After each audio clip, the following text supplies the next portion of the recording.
Bon, ben, un gros bonjour tout le monde en ce lundi 29 septembre 2025 avec Destro, Michel Leroy, PCO, Carl Ouellette.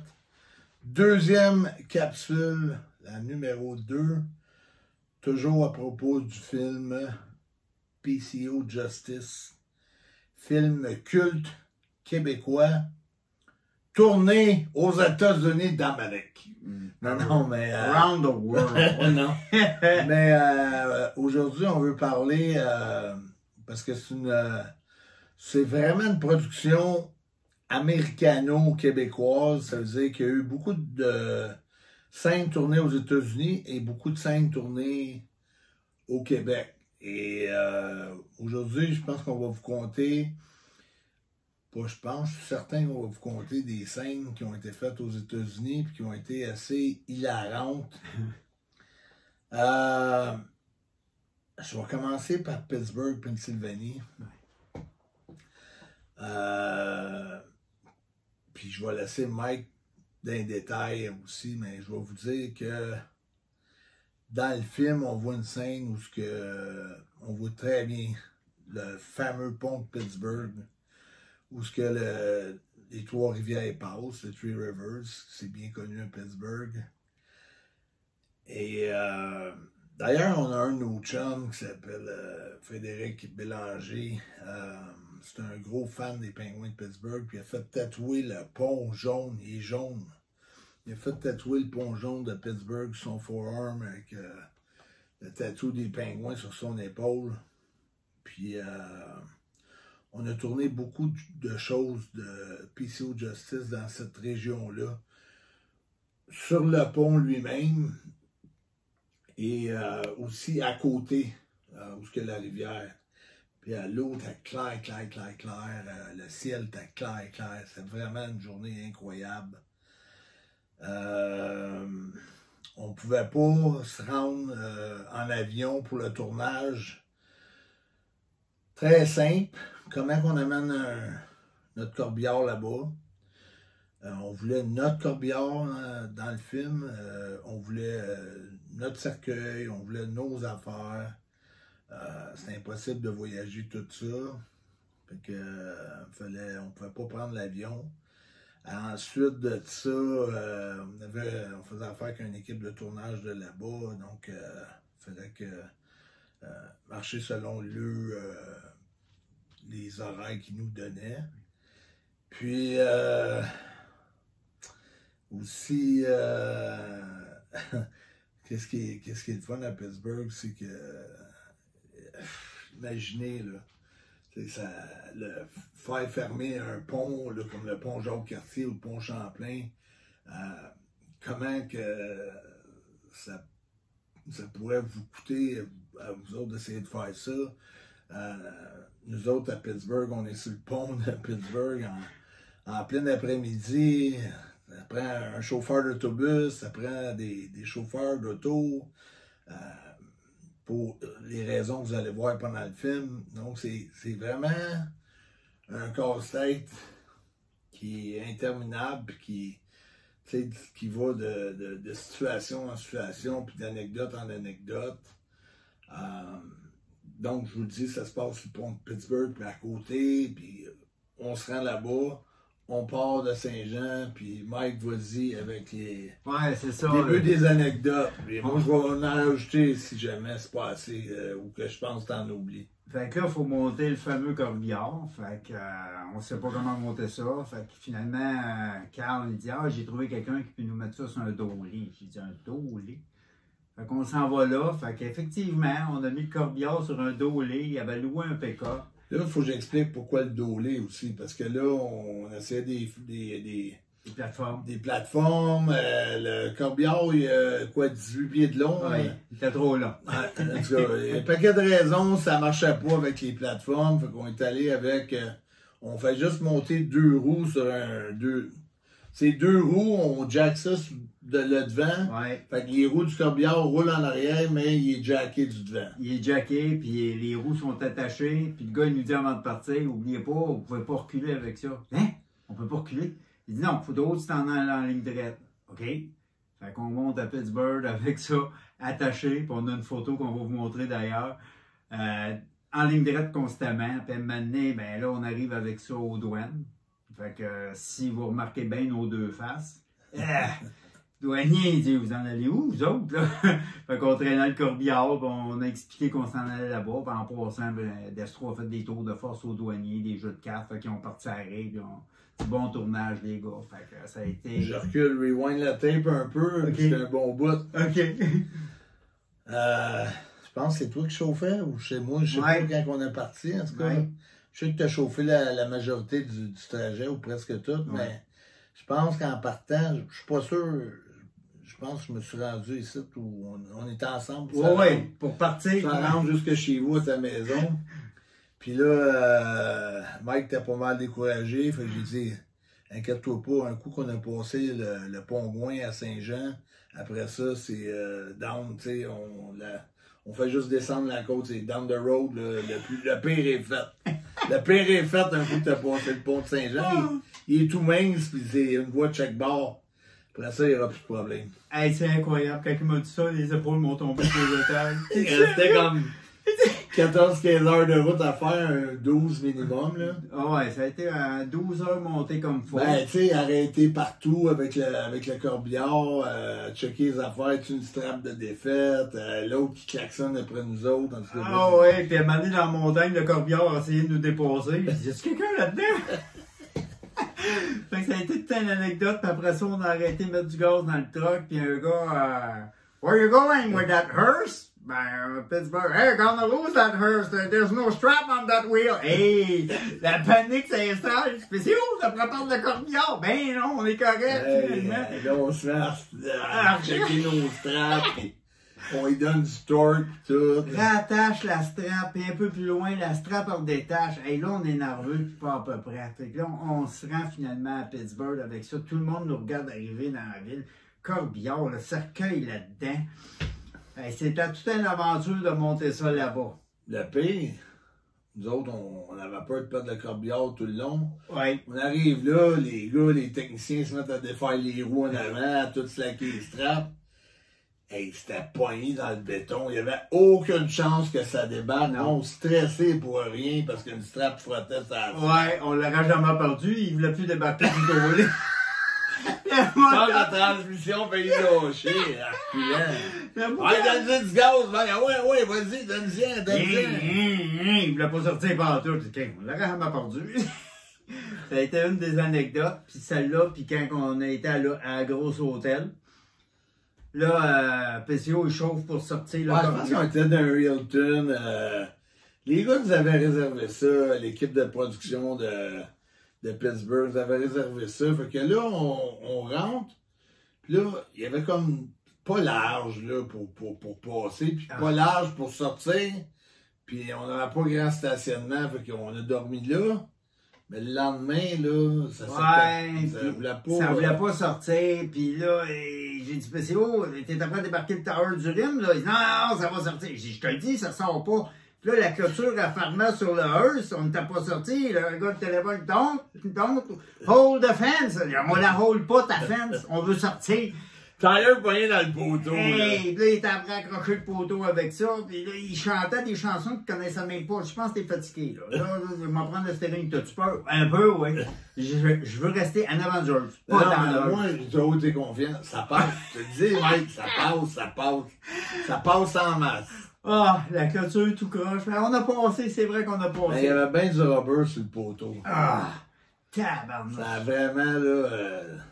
Puis là, c'est vraiment vrai qu'on était sur le pont à Pittsburgh. J'ai fait plier une barre de métal de 3/4 de pouce dans son cou. Elle avait 5 pieds de long, 3/4. C'est raide. Puis là, l'autobus a passé, a failli l'accrocher. Nous autres, on s'est jamais tassé. Le monde passait. Ils nous regardaient. Qu'est-ce qu'ils font là? Moi, j'avais mon grand saut noir. Vous allez le voir dans le film. La langue tout noire. Tout le monde nous regardait. Puis mon autre forçait à prendre. Fait que ça a fait une belle image. Bravo pour l'image. Les gars, le chauffeur d'autobus a bien fait sa job, puis les gars qui chauffaient le char ont bien fait leur job, puis je pense que vous allez voir la qualité des images, puis comment que ça sort, puis le fait d'avoir été capable de sortir ça dans une ville comme Pittsburgh qui est quand même un peu légendaire avec les Steelers, avec les Penguins, avec le Three Rivers, avec un paquet d'affaires qui s'est passé là pour les amateurs de lutte, le match Undertaker, Mankind. Pour moi, en tout cas, même moi, j'ai fait plusieurs affaires à Pittsburgh sur un bateau dans le temps de Jean-Pierre Lafitte. Donc, pour nous autres, c'était une belle union. On a travaillé beaucoup avec la gang de les gens de Black Craft Clothing qui font du linge Black Craft. Puis, ils ont vraiment mis l'épaule à la roue pour la production aux États-Unis. C'était avec eux autres qu'on a fait affaire. Puis c'est ça, c'était une des destinations qu'on a aimé travailler le plus à Pittsburgh, je veux dire. Oui, puis ils ont apprécié pareil qu'on était à in pour tout faire. Oui. Parce qu'ils pensaient on poussait l'enveloppe avec nous autres. Nous autres, on met à barre haute tout le temps, mais on avait l'équipe pour répondre aux attentes que nous autres, on voulait dans le film. Puis j'ai hâte que vous allez que vous puissiez voir ces images-là. Donc, disons que le Black Craft allait bien nos personnages, ils ont bien trippé sur nos personnages. Fait que, ça allait bien, l'union était bonne pareil ensemble. Monter l'image quand on est parti. Monter ça à la caméra, ça c'est vraiment vrai qu'on était comme ça là. On voit le pick-up et le corbillard. Que nous autres on a loué, puis notre fameux corbillard que vous voyez tout le long du film, c'est le corbillard bleu. Fait qu'on voulait pas avoir différents corbillards dans le film, c'est normal. On voulait que les scènes se suivent avec les mêmes éléments. Puis ça, c'était vraiment de toute beauté. Puis tout s'enchaîne tellement bien dans le film. Ça va être c'est pour ça que je l'appelle le film culte. PCO Justice, film culte québécois. Des anecdotes qui sont arrivées pour arriver à faire le film, c'est vraiment incroyable. Puis c'est juste une coupe parmi tant d'autres. À chaque semaine, on va en partager. Ça, c'est à part le jeu des acteurs, le doublage du film qui est incroyable. Puis aussi, à chaque semaine, je rends comme un hommage à quelqu'un. Puis Jeremy Barnoff, qui joue Prophet en tant que gros vilain du film, c'est Mario Lirette qui vient de doubler. Combinaison incroyable. Jérémy était solide dans son rôle de vilain, puis Mario avec sa voix qui vient appuyer tout ça. Vraiment content de tout le monde qui a participé, puis je vais énumérer à chaque semaine des acteurs, des actrices, aussi l'importance de la qualité des vedettes qui ont venu doubler ces acteurs, qui ont été incroyables dans le tournage de PCO Justice, puis qui vont en faire le film québécois qui va rester comme un héritage incroyable. T'sais, on a bien beau parler, puis loin l'idée de vouloir comparer avec des classiques comme Slapshot ou Graton ou Lancer Compte ou tous ceux-là, mais là on parle d'un film, d'une comédie, on parle d'horreur, action, suspense, drame. On a mêlé toutes les passions qu'on aime dans le fond. On aime ça, on aime les super-héros. Moi, j'ai grandi en aimant Batman, les super-héros. Mon premier film d'horreur, c'était The Wizard of Oz, que j'écoutais quand je restais aux États-Unis. Après ça, j'ai tombé sur Frankenstein. C'est toutes des passions qu'on a partagées à l'écran. Moi, j'ai adoré Hulk en vert. J'ai adoré aussi Batman, Robin. Mais tu sais, aussi... écoute, on pourrait faire un autre épisode là-dessus, mais en plus, c'est pas juste un film juste pour rire, puis juste pour lancer des jokes, puis juste pour sacrer. Il y a des messages importants qui sont passés là-dedans. Puis je pense que ça, c'est la beauté. La beauté du film, c'est que, oui, c'est drôle. Mais si vous portez attention au message, en dessous du message, il y en a plusieurs.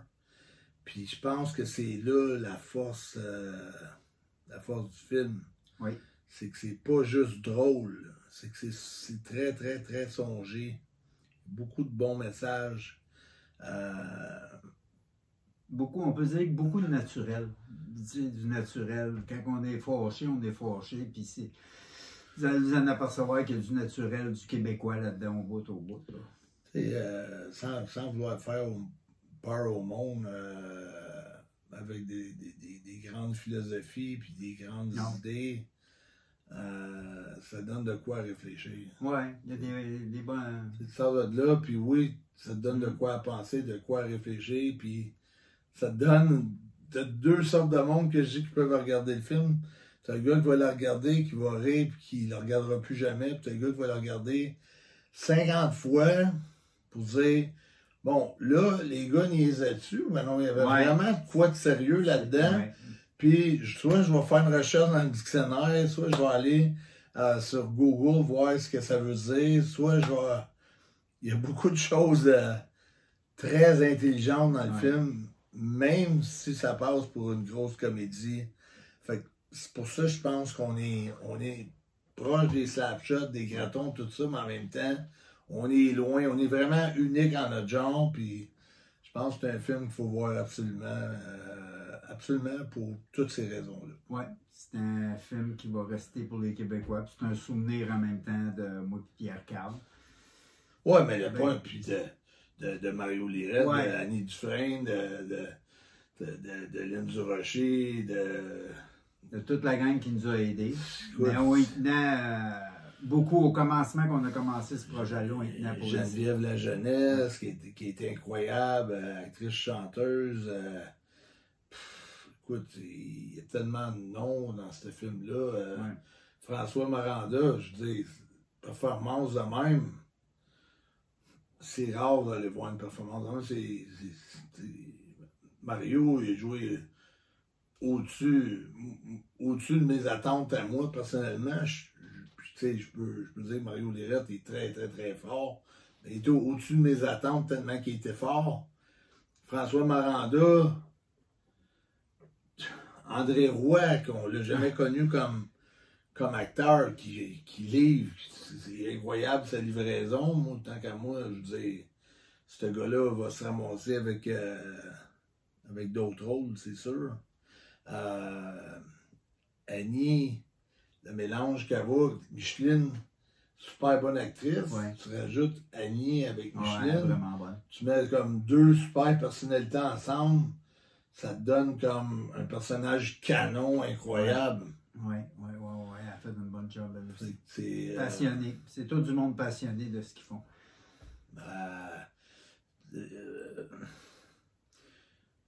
Écoute, à la narration, là, je pense que tu peux pas avoir une meilleure narration qu'on a là.